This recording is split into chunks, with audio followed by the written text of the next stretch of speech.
What's going on, everybody? That's it, Teasy here. What if it was to really hit the fan, and how would it happen? Um, some of you may have heard about this book. Some of you may not have heard about this book.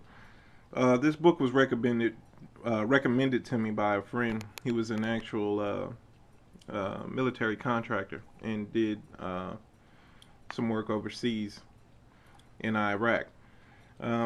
But some buddies of his, this book has kind of spread throughout the group of his friends, and we actually saw him at a gun show, and he was getting into a lot of the gear that he wears and things like that, and he also recommended this book, and so we pretty much once he told us about it and gave us the premise for the book. He didn't want to tell us anything about it, but he said, "Go pick it up. You're gonna really enjoy this book."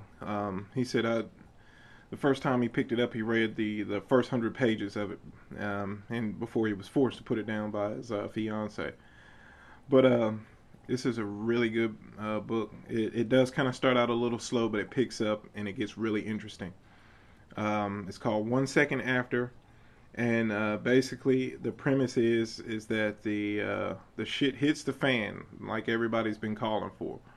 Um, it doesn't happen the way a lot of people talk about it, but our military and our government are aware of this. This could actually happen in the United States, so it could happen anywhere around the world. But this gives you a realistic feel about how our country could lose a war. Um, don't like to think about that too much. We always, think that we're number one. We're always going to win, but you never know what could happen.